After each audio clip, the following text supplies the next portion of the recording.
Hey everybody, this is Gus from Askewed Reviews, and I'm doing a new episode of Cinema Society Saturday.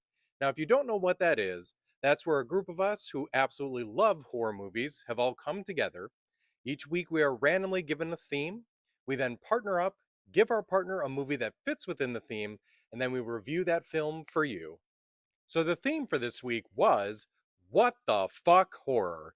So these are horror movies that really make you go, What did I just watch? Or, Oh my God, did I actually just watch that? And my partner this time around was Lamphead97, also known as Brandon. He's one of our newer members, and you definitely should be following him if you're not already doing so. So for this week's theme, Brandon gave me the movie of Moebius. I'm talking about the 2013 film directed and written by Kim Ki-duk. So this was definitely a fascinating movie. First things first, it is a Korean film, but coming into this, I need you to know that there is no actual spoken dialogue. It's technically a silent film, even though you do still hear the noises and the music. Also, what I found interesting is when there's any moments that they're looking at the computer, all of the actual language is in English. So when it comes to this film, it absolutely fits within the category of WTF. But I do have to say at the same time, I'm not exactly sure if I would consider this a horror film.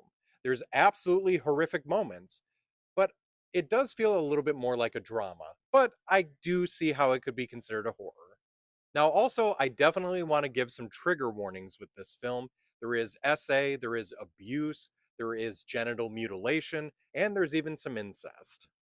There is also some small amounts of nudity within the film, and perhaps the ability for you to find out that you have some interesting kinks.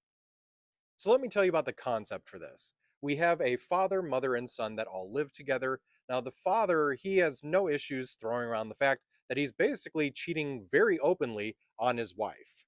So the mother is already potentially dealing with some mental instability, or because of the cheating, this actually caused her to be sent over the edge. And she makes a wild decision as she is going to take a knife, slip into the bedroom, and take off her husband's manhood. Now, the husband is able to fight her off and get her out of the room. But it's about this time that the mother realizes that her son is pleasuring himself, and she does not want her son to turn into his father. So instead, she takes her son's manhood. The father, realizing what's happened, has now picked up his son and ran off to the hospital with him. And during this time, the mother then just walks off into the night. The story from here becomes about the son trying to figure out what he can do with his life now that he's been mutilated, and what the father is trying to figure out to help his son because he feels terrible about technically causing this issue. This movie becomes a very big emotional journey for our main character, the son, who is now trying to realize what he can do to still enjoy aspects of his life, and what the father is willing to do to try to give his son a better life after all of this horror.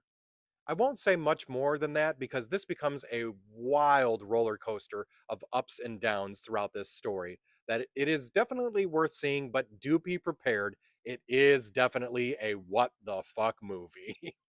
Now, first off, I do want to say I was extremely impressed with how well they told this story without there being any actual dialogue.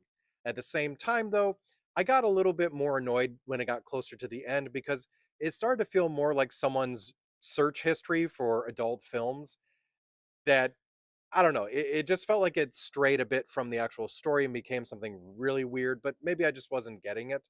And then the very end of the film, I absolutely did not understand what was being said or what was trying to be conveyed there. But that's just my own personal opinion.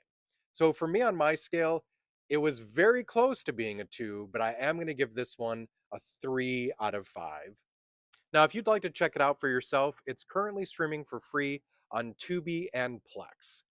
And once again, I'm going to mention you should definitely be following Brandon if you're not already doing so. He has some great content, and let's see if we can get him up to 3,000 followers.